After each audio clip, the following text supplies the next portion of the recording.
Okay, I think that this would be a good match to what this session is about, because this session is going to give you an overview of what Oracle has to offer in terms of JavaScript development. My name is Shay Shmeltzer. I'm Director of Product Management in the group at Oracle that builds our cloud development tools.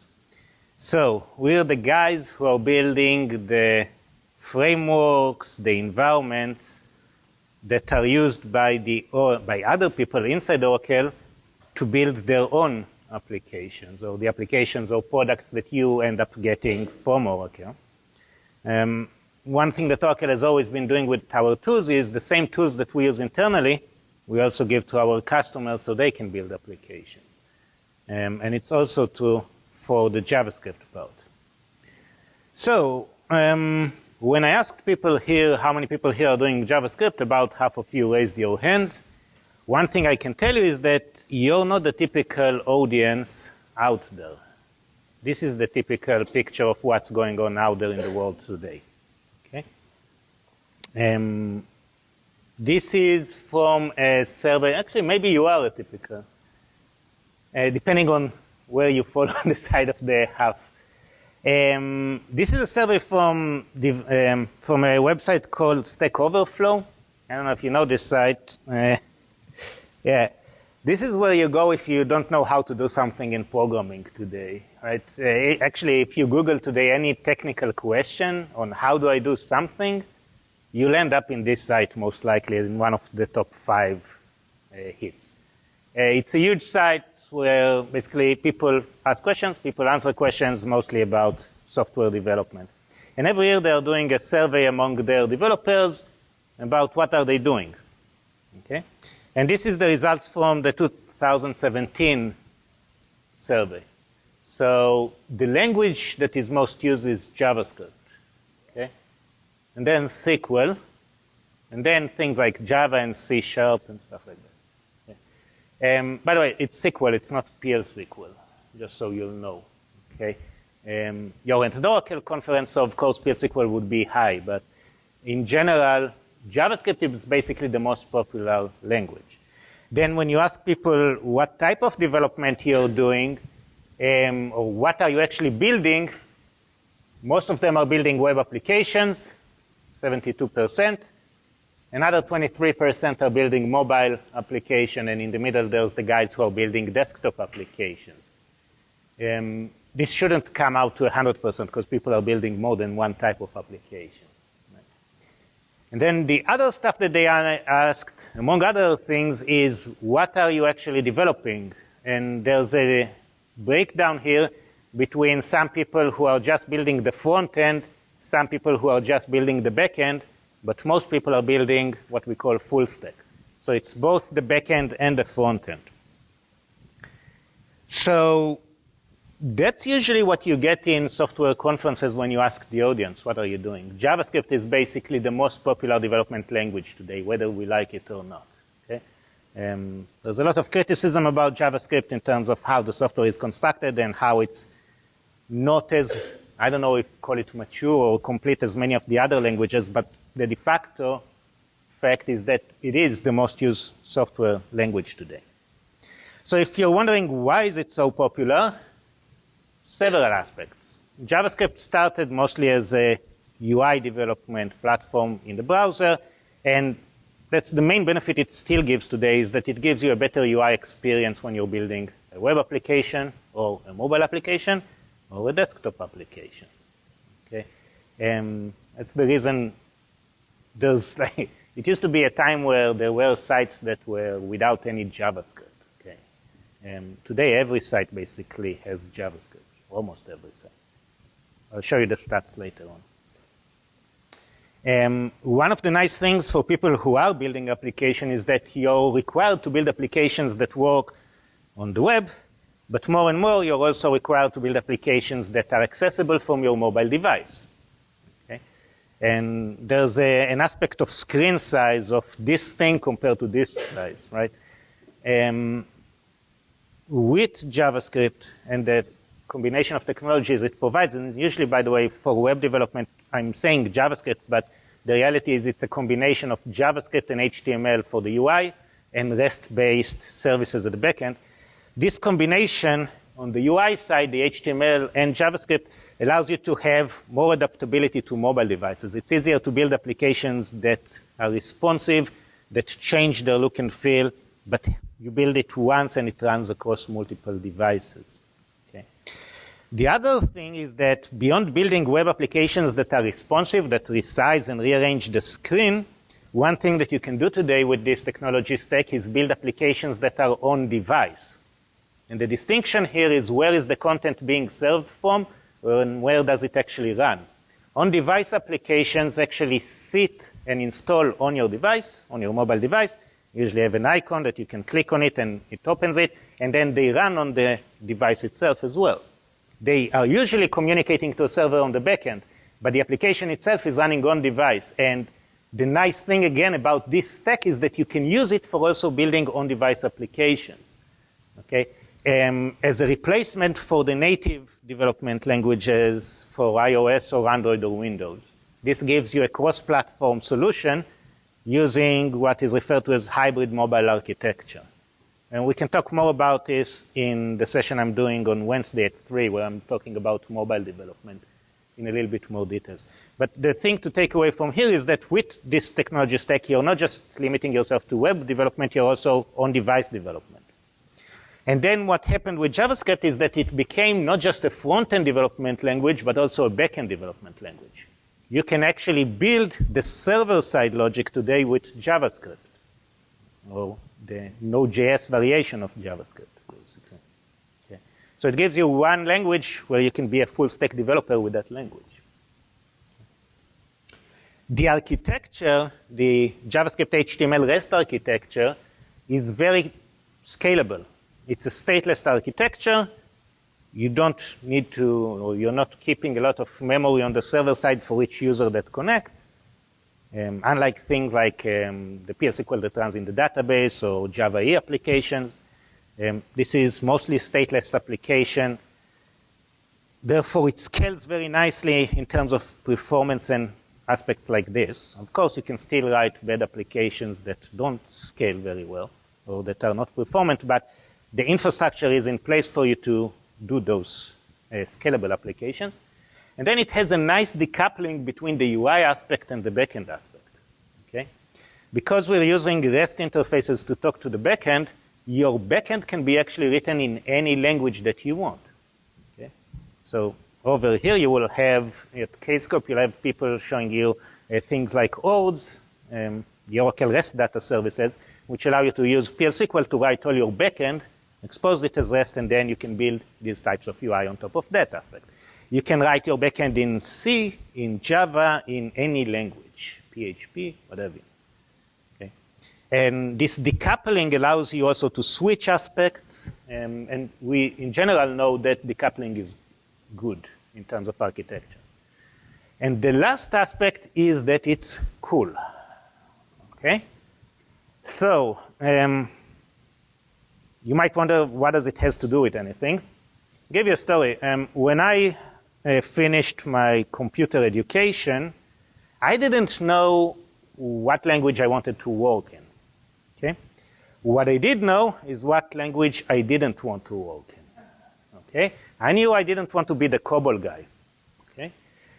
Because when I finished learning software, at the beginning of the, or at the end of the 89 or 90 area, COBOL was the old language that only old people were using.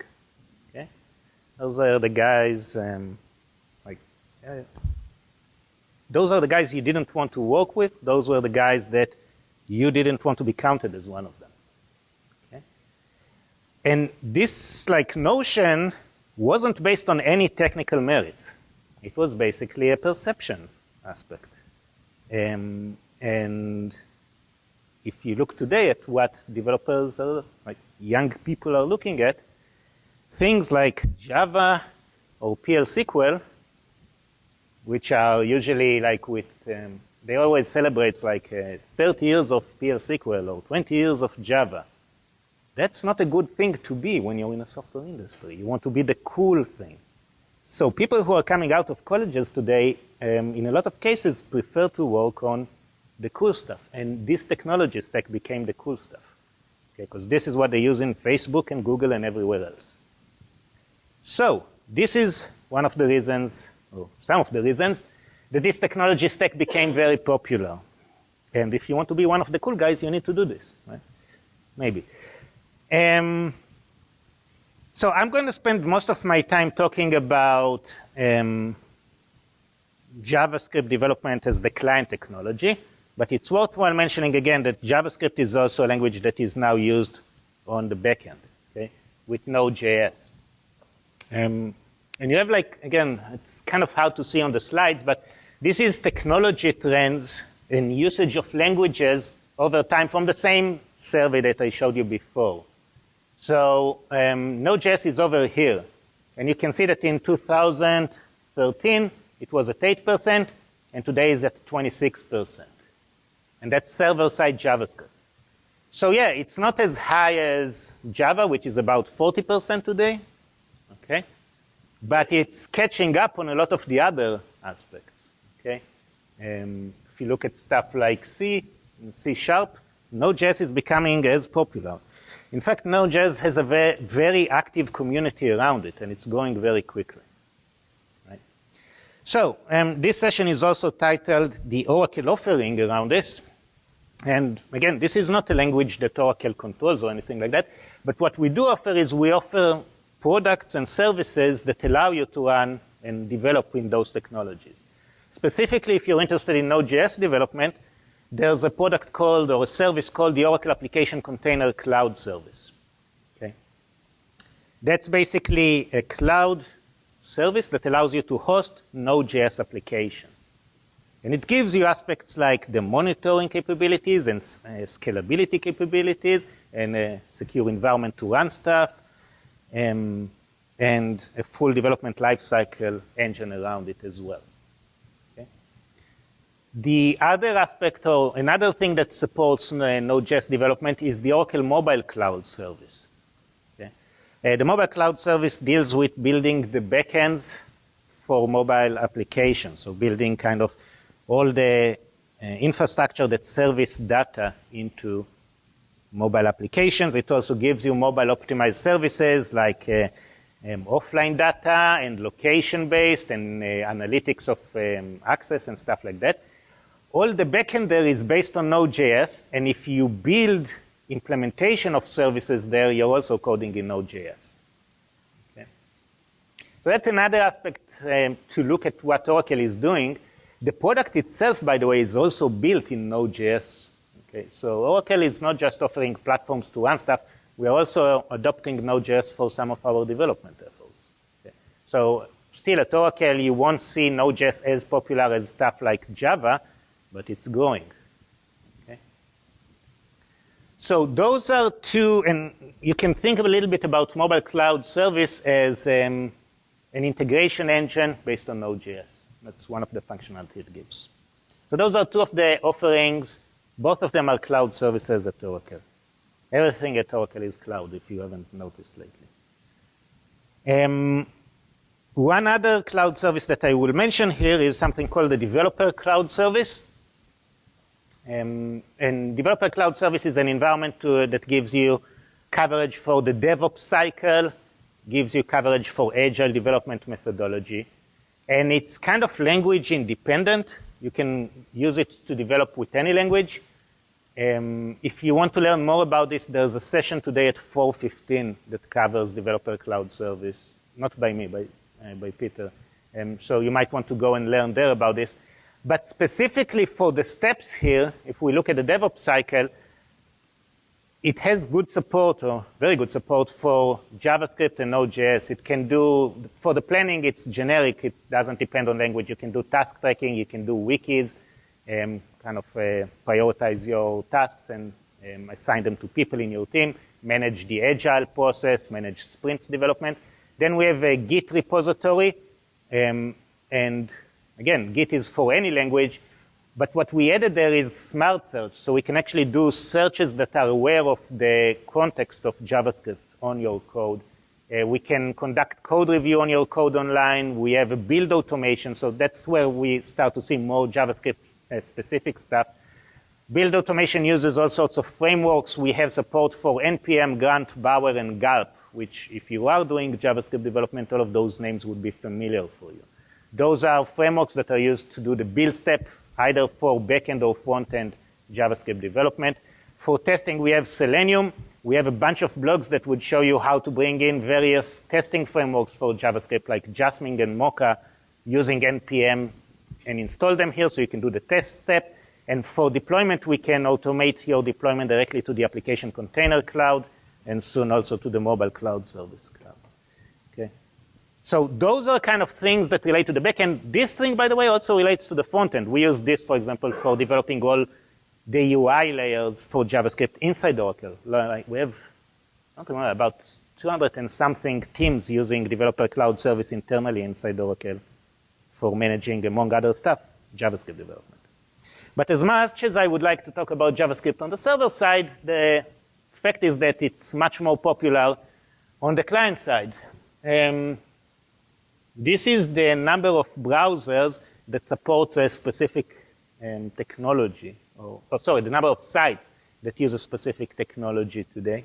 And today we're at almost 25% of the sites out there are using JavaScript.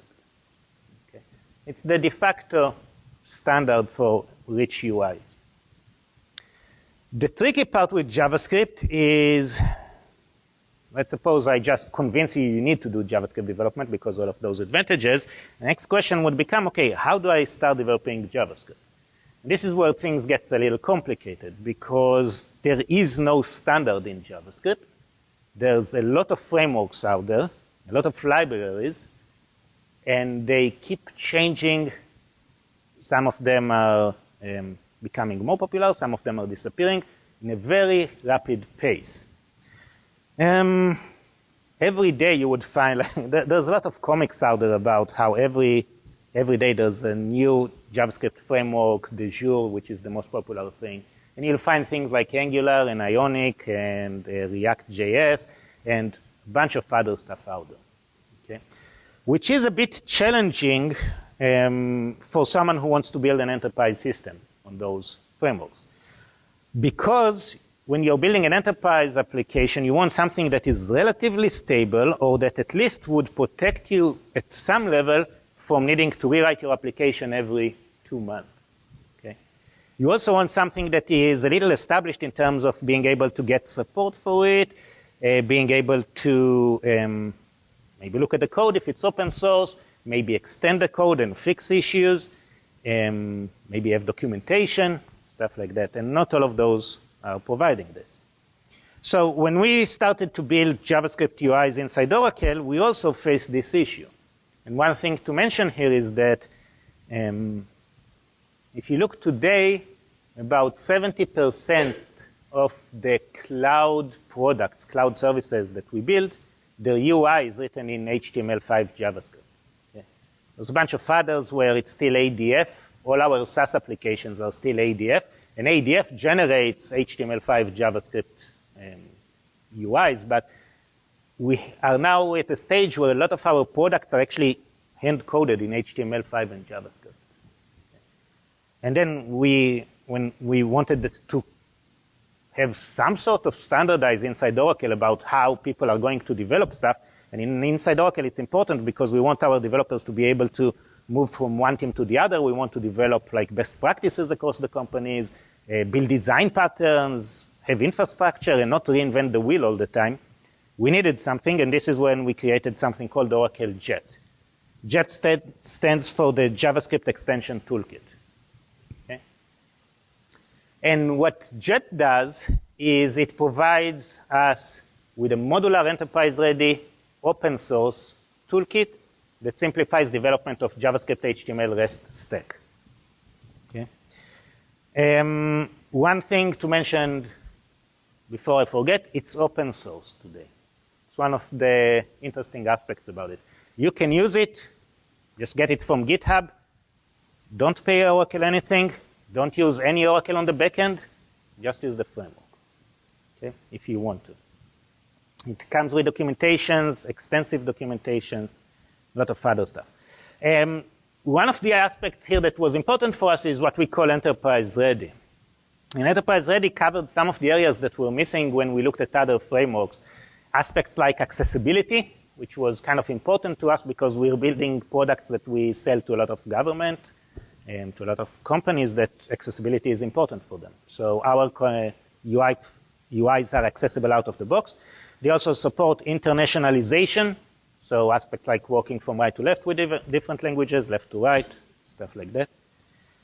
And then the most important stuff for us was actually the first word, modular. Okay?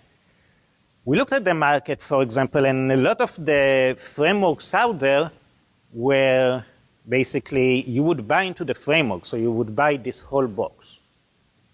And if the framework changed, you needed to change everything. It's something that happened, for example, with Angular, where one of the move from one version to the other started as, hey, you would need to rewrite everything, which was problematic for us. So we actually decided on going on Jet before this whole mess over there, but the modular aspect, what it gives us is some level of protection from technology change, although it's not complete protection. The idea here is that we're using libraries, and we are aware of the fact that some libraries might need to be replaced over time.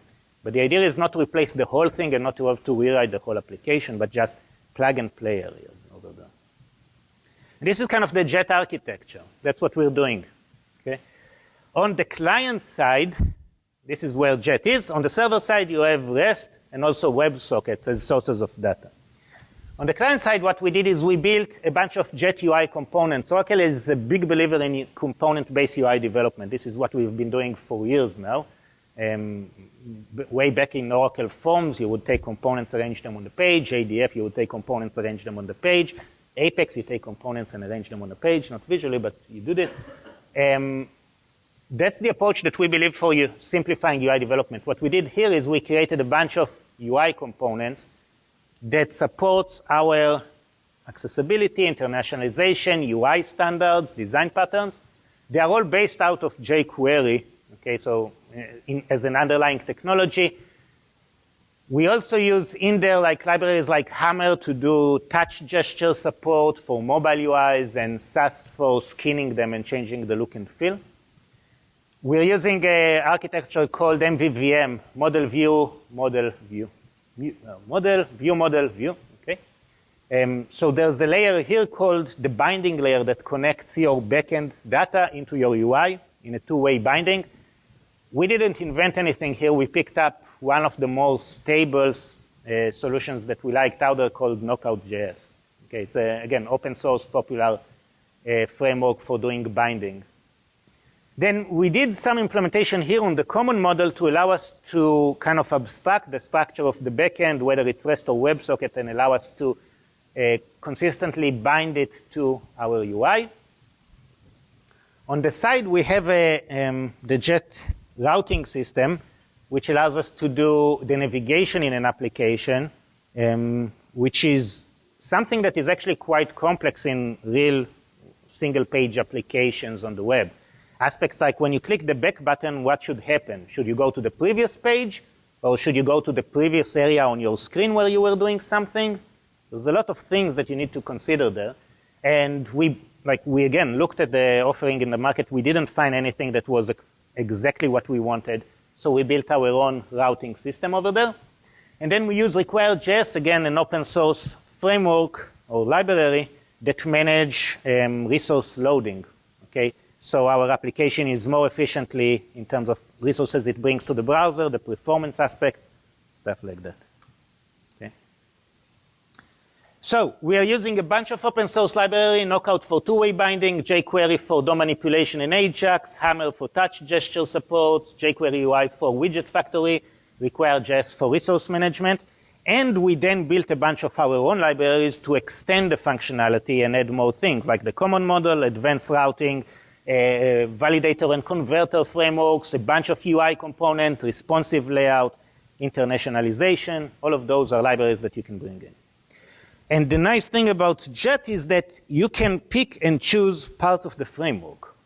So if we take, for example, the example of Oracle Apex, which is a PL SQL-based tool, what they did is they just picked up some of our UI components and they're using it in there. Okay? You can actually see blogs showing you how to use our UI components with an Angular JS backend. Okay? You can use other binding, for example, to bind to our components. We have a lot of flexibility in there in terms of how you adopt Jet. You don't have to buy into the whole thing. You can buy into parts of the framework, of parts of the toolkit. This is one reason we're not calling it a framework, but rather a toolkit is because you don't have to buy the whole thing. You can buy, not buy, it's free, but you can use parts of it. Okay? One of the things we're also using Jet for is building mobile UIs. I mentioned before that the nice thing about HTML5 JavaScript is this ability to build UIs that are not just for web or desktop, it's also on device. Okay? We actually built into Jet a lot of functionality in this area. At some point we thought about even spinning it as Jet Mobile, but at the end of the day it's just the same Jet, so it's part of the framework. What you'll find there is support for hybrid architecture for mobile application using Cordova. We have scaffolding that allows you to create base application templates out of the box very quickly, whether with a navigation bar or all sorts of other layouts, just with a command line, and we create the base for you. Okay? We have, again, command lines to build and serve applications, so basically send the application to your device directly. The most interesting thing, I think, is that we support native look and feel. So this is the application on different types of operating systems, and you can see that it looks on the face of it, it looks the same, but there is a difference between how, for example, one of those components would look, a slider component on different operating systems. And we adjust automatically for you. Okay? We also support a lot of the paradigm that do with how you interact on mobile, so aspects like swipe operation, okay, or animations, all sorts of mobile animations are supported. And we have a bunch of Cordova plugins that extend the functionality. Again, all of them are contributed to open source. One of the things that we are planning to contribute soon is offline capabilities built into Jet. Okay, one of those things. So this is Jet very quickly. And if you want to learn more about Jet, what you do is you open your browser and you type oraclejet.org. And you'll get to our web page. We have a getting started. We have a demo application. And I think the most interesting stuff is the cookbook.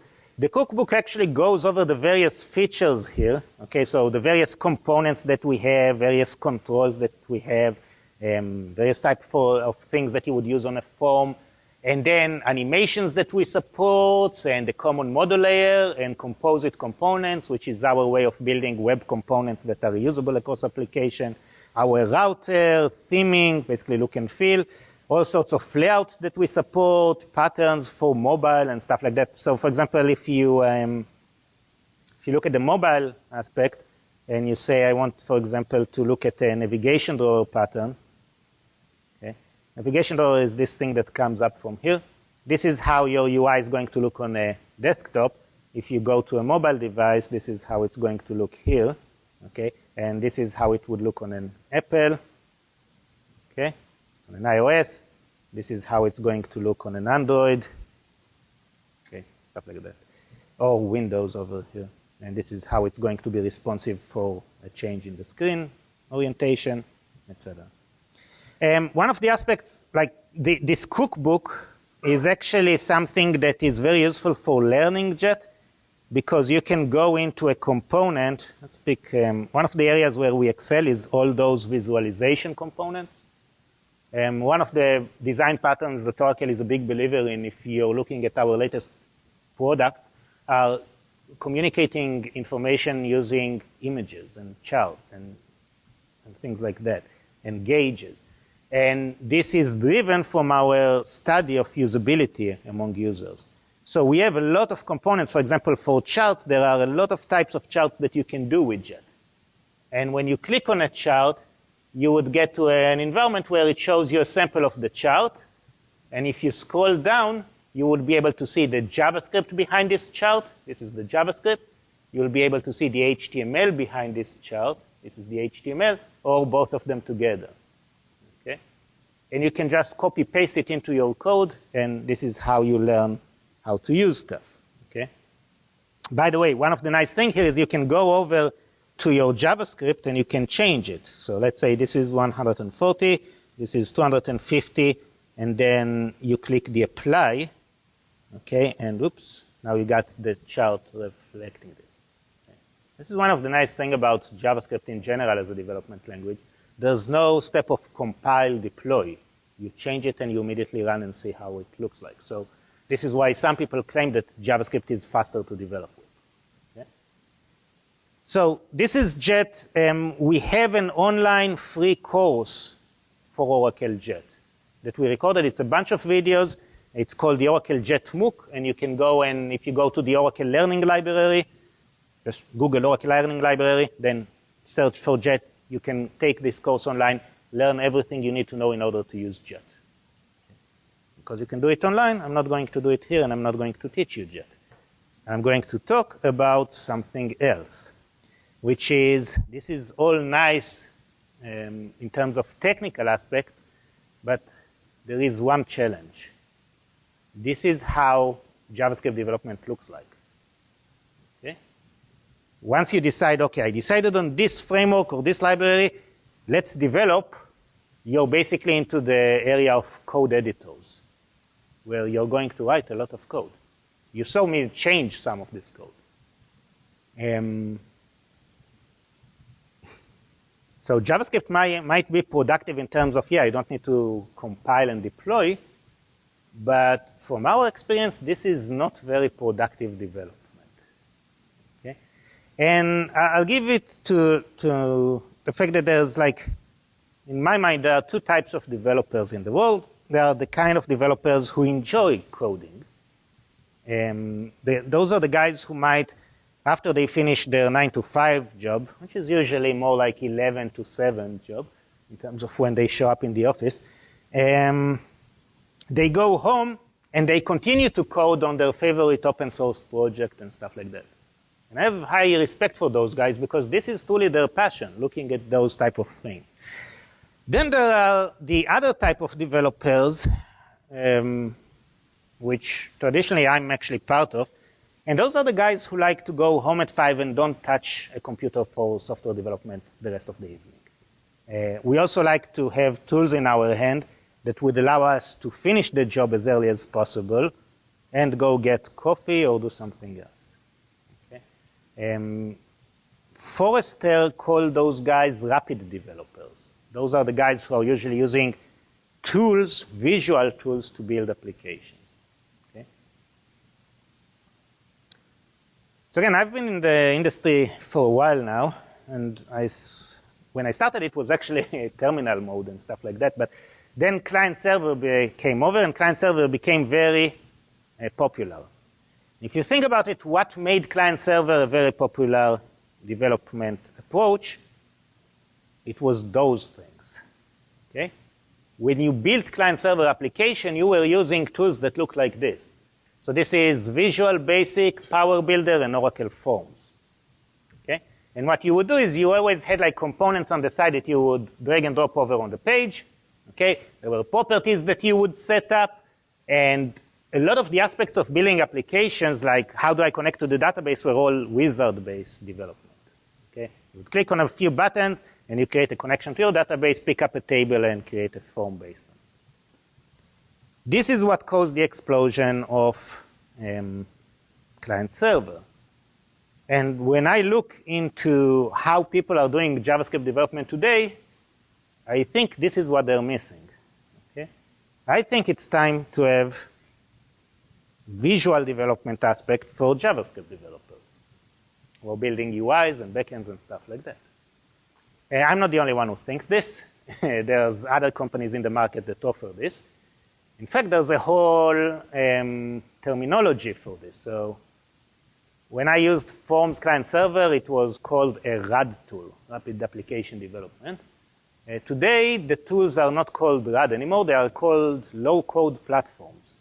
But the concept is still the same.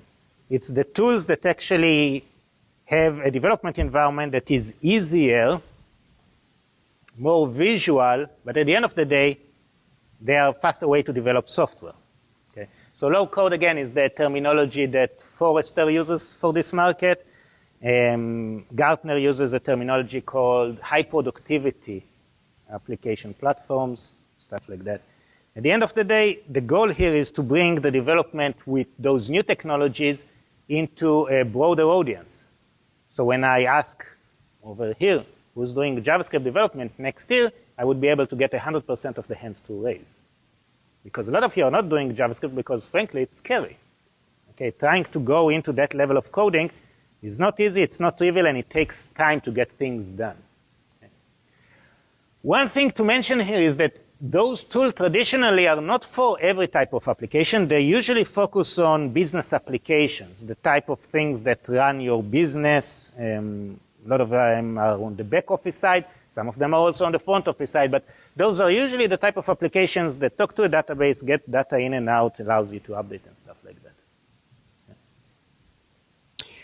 Then, saying this, maybe some of you are those hardcore developers who like to code. And then you might ask, okay, I like coding. Are these tools, like the visual tools, are they still relevant to me? And the answer is yes, because they can still help you do stuff. One aspect that they can help you is to create mock-ups of the applications. You can drag and drop, design your form, and have something to discuss with your customer about, is this what you are looking for? Okay? And then this is one step in getting a little bit more agile in your cycle of development, of being able to show results quickly, get feedback, and then go and code anything that you want. Okay? Another thing that you can do with some of those tools is use those as the base for your application. You drag and drop the initial part of your application, and then you go in and extend it with more advanced functionality using JavaScript and other capabilities. Okay? One more thing that you can do is because those tools understand this architecture of HTML REST backend, or HTML frontend REST backend and JavaScript in the middle, you can use those tools to get your business users off your back. Because a lot of those tools are easy enough to get business users to build applications on their own. And if you as someone who builds a bunch of REST services in the backend, builds those REST services in a meaningful way, those business users can then use these tools to build those little applications that they need in addition to what you provided them as a professional developer. From our perspective as an Oracle, like part of what we do is we provide apps out of the gate, like HCM and CRM and EPM and everything else.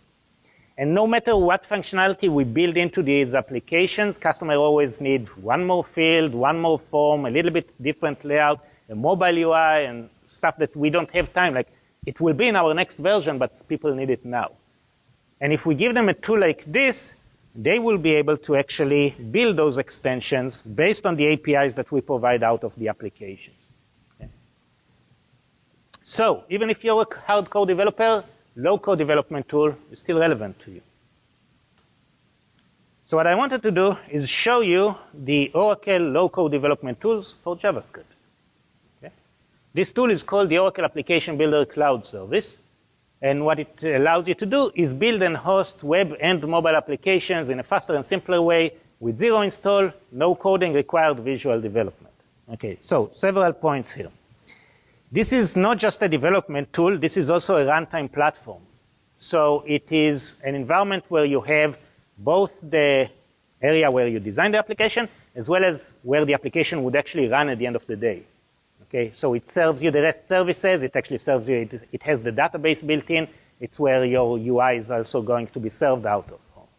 It builds web and mobile, and again, the distinction here is web interface, responsive web interface, mobile is on-device interfaces. Both of them are created using JavaScript or actually created using Jet. So this is basically a visual tool for developing Jet application. It focuses on simpler development by using a visual development approach, and there's nothing for you to install. Okay? You can't download this product. It's all in the cloud, and your development is done from the browser. The architecture that we're using UI is based on Oracle Jet. Okay. Database, you can guess which database we're using. And the backend is all exposed through REST services.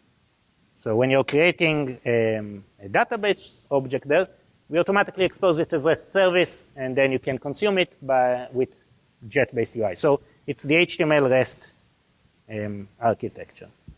All right. Enough of me talking over slides. Let me show you the tool. So this is Oracle Application Builder Cloud Service. Okay.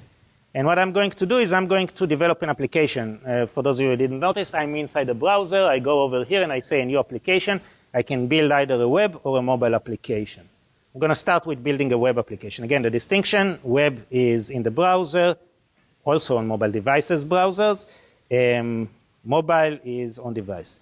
What should we do? Let's do the party planning application. There's a party on Wednesday. We want to plan for it. Look and feels. We provide the various look and feels. One of them is called the Oracle Alta UI. This is the UI system that we're using for all our cloud products. Everything in the cloud. This product, for example, uses Oracle Alta UI. Okay. The problem with Oracle Alta UI doesn't show up nicely on projectors that don't have high resolution.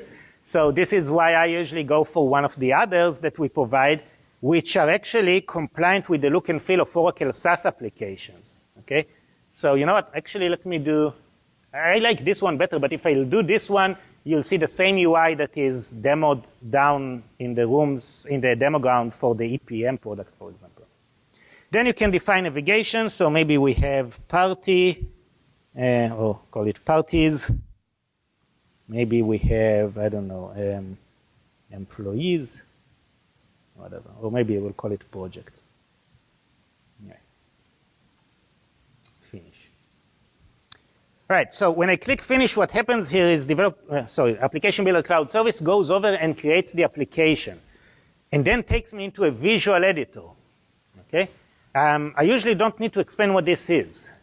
Okay? Anyone who used anything like Microsoft Paint or PowerPoint or any other visual tool knows what's going on.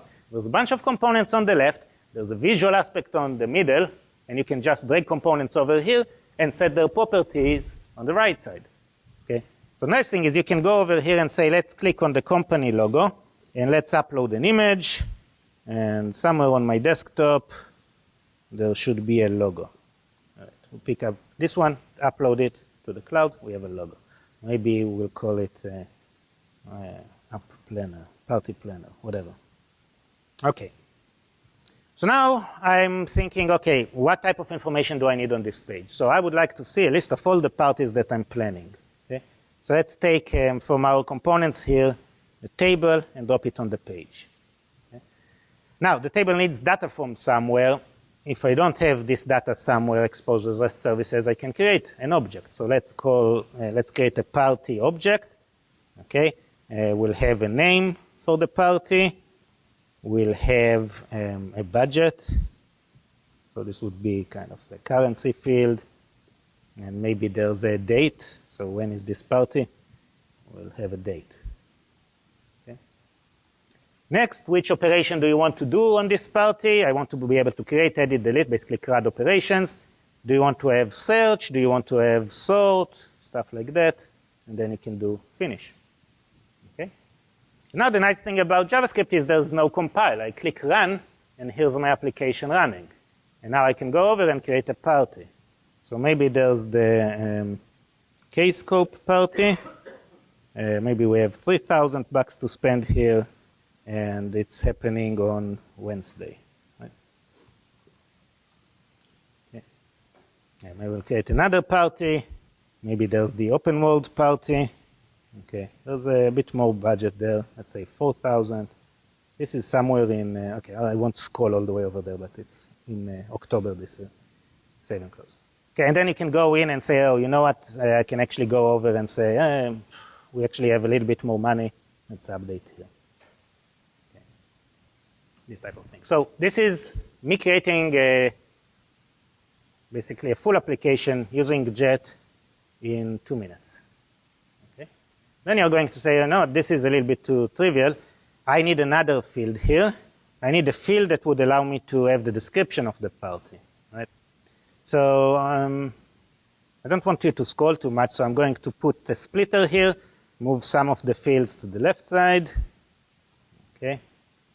And then on the right side, it would be nice to have like a big text area where I can have the description.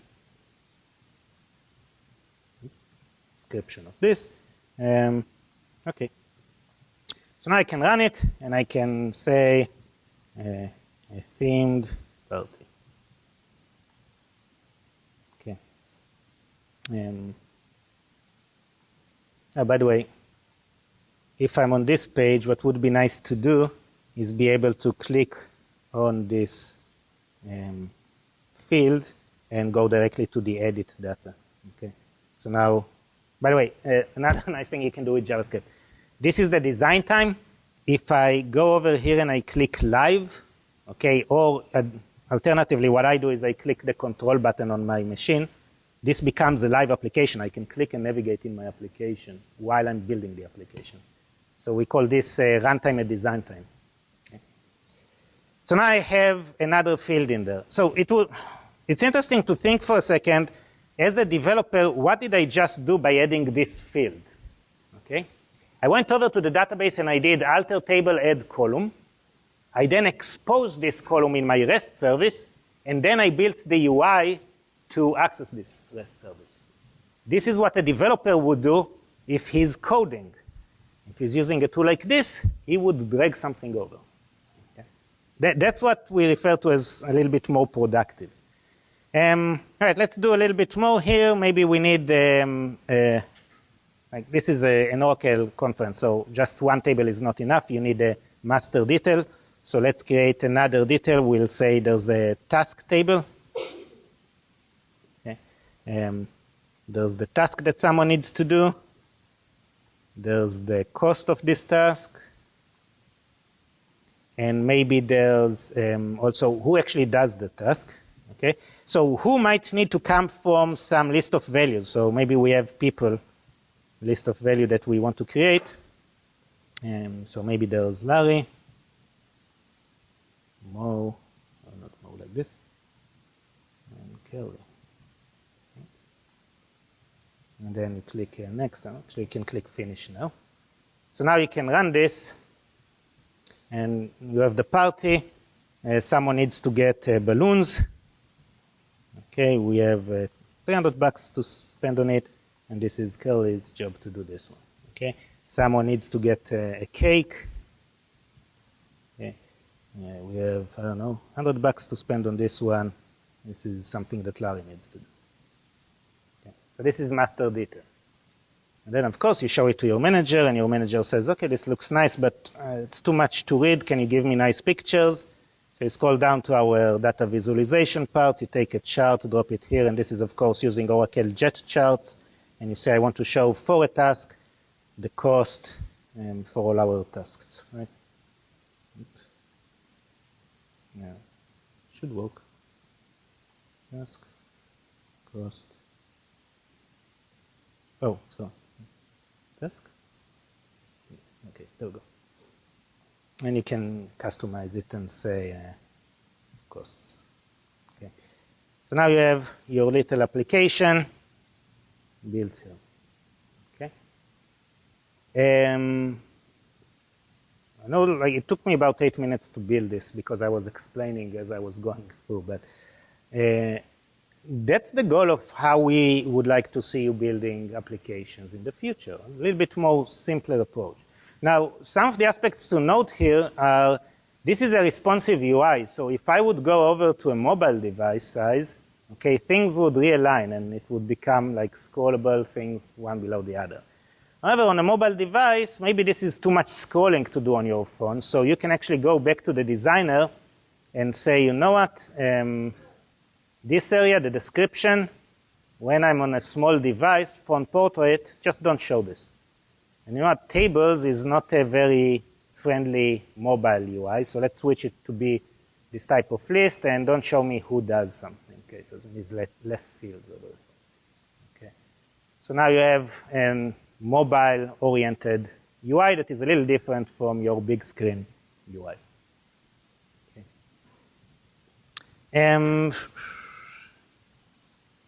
All right.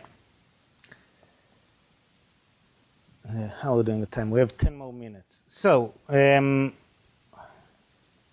see. At the end, if we'll have time, I'll show you how to use the same approach to build a mobile application. If I don't have time today, this is my session on Wednesday. Would basically start from kind of here and build you a mobile application on device. What I wanted to talk about is the fact that this is a very nice way to build an application, okay? But we all know that visual tools and this drag and drop takes you part of the way to your complete application. The better the tool is, the more part of the way it would take you further away. At the end of the day, it's likely that you will need to add code, okay, to your application. Okay? And the important thing for us was to provide the way to extend these applications using same standard-based languages and architecture. Okay? And the reason is because if you are providing a standard-based application extension capability, you have more developers that you can pick out from. Okay, those developers can use their current skills in JavaScript and HTML. Okay? And it's easier for people to find answers for questions when you're based on standards. Okay, there's a huge community out there for JavaScript development. So I can tell you again, I don't consider myself an expert JavaScript developer. When I needed to do some of the extensions I needed in some versions of ABCS, what I would do is I would go out and search, for example, how do you do date calculation in JavaScript? I'll end up on Stack Overflow, copy the piece of code, and just stick it into my environment, because it's standard JavaScript. Okay. So what we built into Application Builder Cloud Service is extensibility using standards that allow you to extend themes, so change the look and feel by providing CSS. Okay. UI components, allowing you to add UI components into our palette. Okay, so if we don't have a component that you need, you can just add it, just use HTML5 JavaScript. You can add your own JavaScript library with complex logic, and you can also add access to external system by providing us accessibility to REST interface. Okay? So this is what I wanted to show you next, is how do you go about and extend the application capabilities here. Okay, so let's see. Maybe I need to show this budget in a little bit more visual way, okay, and I'm missing a visual component. So as a developer, I can go over to application settings, extensions, okay, and I can create a new UI component. Oh, since we don't have a lot of time, I can import a component from a zip file. So under demos, I have a slider component. Okay. Uploading the zip file to the cloud. Clicking done. I can show you the zip file, by the way. Or the content of the zip file. The zip file, it's not interesting. But inside the zip file, if you look what you have here, you have an HTML page. And guess what? This is an HTML page that uses a jet component, a slider component from jet, and some HTML around it. Okay? And I can change the HTML. I can go over here and say, party cost, for example. Okay. And then there's JavaScript that binds this to data in my page. So now that I have this component, I can go over here, enable it, okay, and then go back to my page designer, and oops, there's a new component here in my designer. And I can take this component and bring it over here to my UI. It says party cost, because that's what I wrote in the HTML. And it has a bunch of properties here that I can change. Okay? So I can change, the title is going to be, let's say, party cost. Again, it's kind of redundant. A max value that I'm allowing here is, let's say, 8,000. Minimum value is 0. And the value itself should come from the budget field. Okay? And there you go. Now you have a place inside your UI where you have a slider that shows you the cost of each one of our events, okay, based on the scale that we have here. Okay? So all I needed to know is how to write a UI component with HTML, JavaScript, and bring it in. We're using here what is referred to as jet composite components, which is a way to package a jet component so you would also have those properties on the right side. And it's all based on the web component standards that the industry is working on. Yeah. So this was me bringing in a UI component. We have a whole area here for projects that we're not showing. And I can actually use that area to show you how I can extend the data sources for my application. So I work with some objects that I added here, but under application settings, if you go to extensions, another thing that you can add is what we call a business object provider. Okay? So I have this URL. This is GitHub, where we store a lot of the open source project, not just us, a lot of people do. And this is the list of projects that Oracle has on GitHub. Okay? This is the URL for a REST service that returns this. Okay? So I can copy this URL. And if I want to work with this data inside Application Builder Cloud Service, I can just create the my Git extension. Okay? I can base it on one of our templates. I'm going to pick this REST BOP sample. Okay? And this basically creates several JavaScript files. Again, I can go into them, show you them, where you can use your JavaScript coding capabilities to modify stuff. So, for example, here we have the URL for a service, so I want to use the URL I just copied. We'll paste it here. Save this. There's another file that defines the various fields. Okay, so it's called users, we'll call it projects. Projects, a list of projects. Okay. There's ID, name. I think all of those are existing here. There's ID and name. Maybe we want to take the URL for the project, pick us this little thing, and paste this one here. Not instead of name, instead of username. Call this one website. This is actually of type URL. And maybe we'll pick up one more piece of data. Maybe the size. Okay, copy the size here. Size, and this is a number. Okay, save changes. So this is a bit of JavaScript coding. Again, not too complex, something that I can manage to do. And then over here, if I go to my data designer, I can look at all the objects I created, the party, the people, the tasks. Okay, that's one thing I can see here. But I can also bring in services from the outside world. I can click Add a Service. Now, I did this demo before, so this is the Git for this project. Okay, I bring this one over, pick it up, define that I'm using the repository object. Okay. Look at the various fields, decide which fields I want to show. I don't need to bring everything from the REST service, but just for the heck of it, we'll bring it over here. If I have some security on this, I can define it here. I can test my REST service, basically sending out a REST request, getting back the values, click Finish.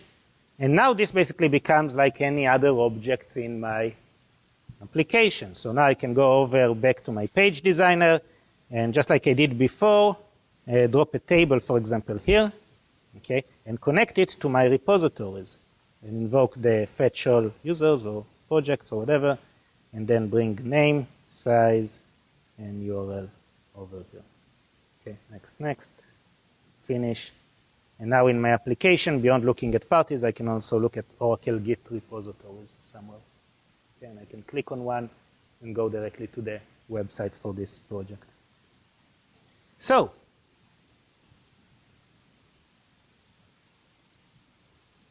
that's kind of what I wanted to talk about.